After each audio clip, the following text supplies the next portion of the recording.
आइए सुने कार्यक्रम हवा महल।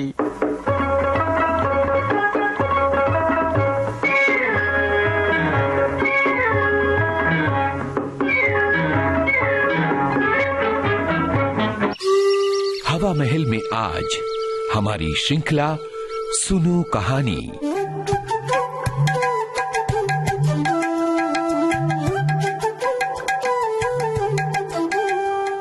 दोस्तों नमस्कार। हवा महल के अंतर्गत इन दिनों आप सुन रहे हैं श्रृंखला सुनो कहानी। सुनो कहानी में हम आपको सुनवा रहे हैं मुंशी प्रेमचंद की कहानियों का वाचन। आज सुनिए मुंशी प्रेमचंद की लिखी कहानी कप्तान साहब का दूसरा और अंतिम भाग। वाचन स्वर है अमरकांत दुबे का। अभी तक आपने सुना, जगत सिंह को स्कूल जाना कुनैन खाने या मछली का तेल पीने से कम अप्रिय न लगता था। यह सैलानी आवारा घुमक्कड़ युवक था। गालियां खाने का कोई अवसर वो हाथ से जाने न देता। जगत सिंह को जब अवसर मिलता घर से रुपए उड़ा ले जाता। नकद न मिले तो बर्तन और कपड़े उठा ले जाने में भी उसे कोई संकोच न होता। उसके पिता ठाकुर भक्त सिंह अपने कस्बे के डाक खाने में मुंशी थे। अफसरों ने उन्हें शहर का डाक खाना बड़ी दौड़ धूप करने पर दिया था। जगत सिंह जो ही घर में कदम रखता, चारों ओर से कांव कांव मच जाती। माँ दूर दूर करके दौड़ाती, बहनें गालियां देने लगती, मानो घर में कोई सांड घुसाया हो। बेचारा उल्टे पांव भाग जाता। कभी कभी 2-2, 3-3 दिन भूखा रह जाता। घर वाले उसकी सूरत से जलते थे। इन तिरस्कारों ने उसे निर्लज्ज बना दिया था। ज्यों-ज्यों घर वालों को उसकी चोर कला के गुप्त साधनों का ज्ञान होता जाता था, वे उससे चौकन्ने होते जाते थे। यहाँ तक कि एक बार पूरे महीने भर उसकी दाल न गली। आखिर एक दिन बिल्ली के भागों छींका टूट ही गया। भक्त सिंह दोपहर को डाक खाने से चले तो एक बीमा रजिस्ट्री जेब में डाल ली। कौन जाने कोई हरकारा या डाकिया शरारत कर जाए। किंतु घर आए तो लिफाफे को अचकन की जेब से निकालने की सुधि न रही। जगत सिंह तो ताक लगाए हुए बैठा था। पैसे के लोभ में जेब टटोली तो लिफाफा मिल गया। झट लिफाफा उड़ा दिया। यदि उसे मालूम होता कि उसमें नोट है तो कदाचित वो न छूता। लेकिन जब उसने लिफाफा फाड़ डाला और उसमें से नोट निकल पड़े तो बड़े संकट में पड़ गया। वो फटा हुआ लिफाफा गला फाड़ फाड़ कर उसके दुष्कृत्य को धिक्कारने लगा। उसके मन में पश्चाताप था। उसने नोट लिफाफे में रख दिए और बाहर चला गया। गर्मी के दिन थे। दोपहर को सारा घर सो रहा था, पर जगत की आंखों में नींद न थी। आज उसकी बुरी तरह कुंदी होगी, इसमें संदेह न था। उसका घर पर रहना ठीक नहीं। 10-5 दिन के लिए उसे कहीं खिसक जाना चाहिए। दूर जाने के लिए कुछ न कुछ खर्च तो पास होना ही चाहिए। क्यों ना वो लिफाफे में से एक नोट निकाल ले। उसने 10 रुपए का एक नोट उड़ा लिया। मगर उसी वक्त उसके मन में एक नई कल्पना का प्रादुर्भाव हुआ। अगर ये सब रुपए लेकर किसी दूसरे शहर में कोई दुकान खोल लें तो बड़ा मजा हो। उसने लिफाफे को फिर निकाला। उसमें केवल 200 रुपए के नोट थे। दूसरे ही दिन मुंशी भक्त सिंह पर गबन का मुकदमा दायर हो गया। बम्बई के किले के मैदान में बैंड बज रहा था और राजपूत रेजिमेंट के सजीले सुंदर जवान कवायद कर रहे थे। जब कवायद खत्म हो गई तो एक छरहरे डॉल का युवक नायक के सामने आकर खड़ा हो गया।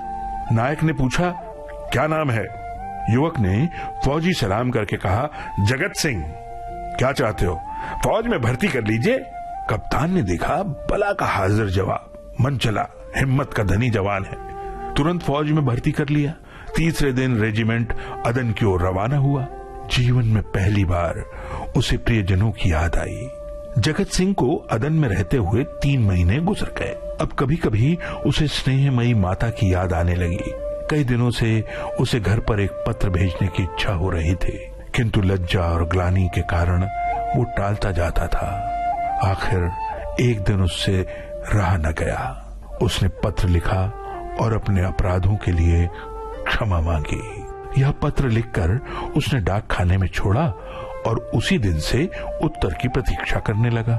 किंतु 1 महीना गुजर गया, कोई जवाब न आया। कैंप में एक वृक्ष के नीचे कुछ सिपाहियों ने शालिग्राम की एक मूर्ति रख छोड़ी थी। आज वो विक्षिप्तों की भांति प्रतिमा के सम्मुख जाकर बड़ी देर तक मस्तक झुकाए बैठा रहा। वो इसी ध्यान अवस्था में बैठा था कि किसी ने उसका नाम लेकर पुकारा। वो दफ्तर का चपरासी था और उसके नाम की चिट्ठी लेकर आया था। आइए अब सुनते हैं आगे की कथा।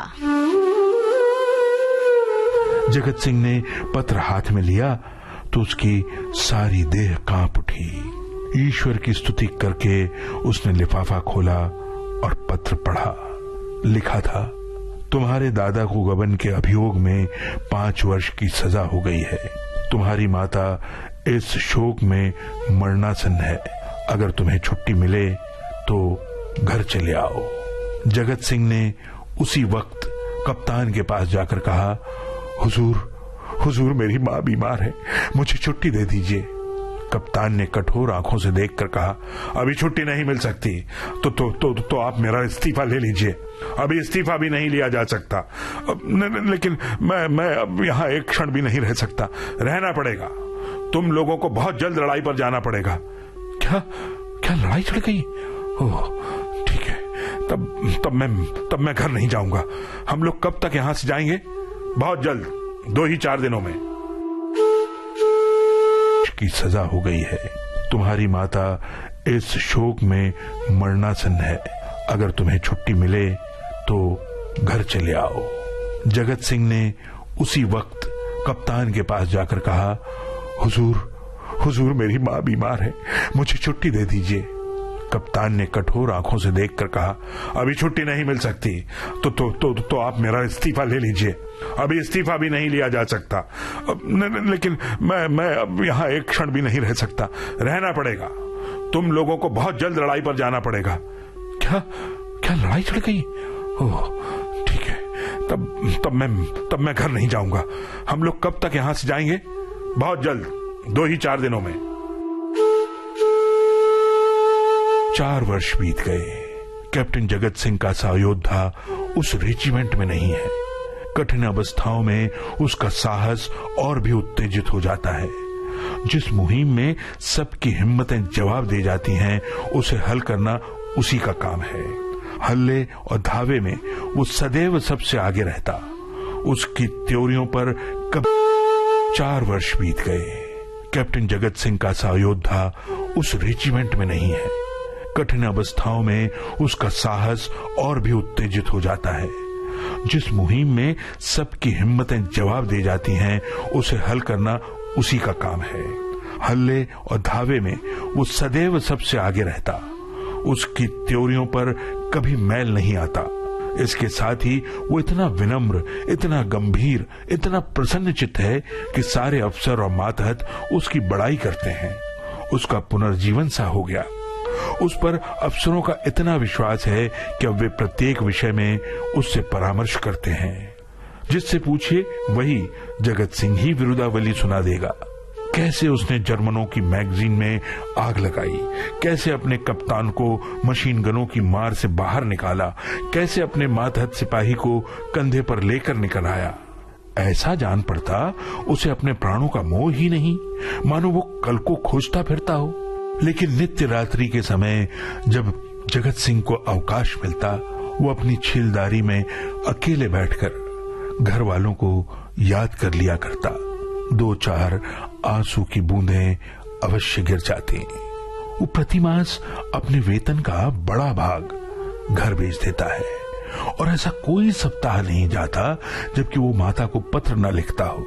सबसे बड़ी चिंता उसे अपने पिता की है, जो आज उसी के दुष्कर्मों के कारण कारावास की यातना झेल रहे हैं। हाय, वो कौन दिन होगा जबकि वो उनके चरणों पर सिर रखकर अपने अपराध की क्षमा मांगेगा और वो उसके सिर पर हाथ रखकर उसे आशीर्वाद देंगे। 4.25 वर्ष बीत गए। संध्या का समय है। नैनी जेल के द्वार पर भीड़ लगी हुई है। कितने ही कैदियों की म्यादें पूरी हो गईं। उन्हें लिवा ले जाने के लिए उनके घर वाले आए हुए हैं, किंतु बूढ़ा भक्त सिंह अपनी अंधेरी कोठरी में सिर झुकाए उदास बैठा हुआ है। उसकी कमर झुककर कमान हो गई, देह अस्थि पंजर मात्र रह गई। ऐसा जान पड़ता है किसी चतुर शिल्पी ने एक अकाल पीड़ित मनुष्य की मूर्ति बनाकर रख दी है। उसकी भी म्याद पूरी हो गई है, लेकिन उसके घर से कोई नहीं आया। कौन आएगा? आने वाला कोई था ही नहीं। एक बूढ़े किंतु हष्टपुष्ट कैदी ने उसका कंधा हिलाते हुए कहा, कहो भगत, कोई घर से आया? भक्त सिंह ने कंपित कंठ स्वर से कहा, घर पर कोई है ही नहीं, आएगा कौन? घर तो चलोगे ही। मेरा घर कहाँ है? तो क्या यहीं पड़े रहोगे? अगर ये लोग निकाल ना देंगे तो यहीं पड़ा रहूंगा। आज 4 साल बाद भक्त सिंह को प्रताड़ित निर्वासित पुत्र की याद आ रही थी, जिसके कारण जीवन का सर्वनाश हो गया, आबरू मिट गई, घर बर्बाद हो गया। उसकी स्मृति भी उन्हें असह्य थी। किंतु आज नैराश्य और दुख के अथाह सागर में डूबते हुए उन्होंने उसी तिनके का सहारा लिया। न जाने उस बेचारी की क्या दशा हुई। लाख बुरा है तो भी मेरा ही लड़का है, खानदान की निशानी तो है। मरूंगा तो 4 आंसू तो बहाएगा, 2 चिल्लू पानी तो देगा। हाय, मैंने उसके साथ कभी प्रेम का व्यवहार नहीं किया। जरा भी शरारत करता तो यमदूत की भांति उसकी गर्दन पर सवार हो जाता था। एक बार रसोई में बिना पैर धोए चले जाने के दंड में मैंने उसे उल्टा लटका दिया था। कितनी बार केवल जोर से बोलने पर मैंने उसे तमाचे लगाए थे। पुत्र का सा रत्न पाकर मैंने उसका आदर न किया। उसी का दंड है, उसी का दंड है। जहां प्रेम का बंधन शीतल हो, वहां परिवार की रक्षा कैसे हो सकती है?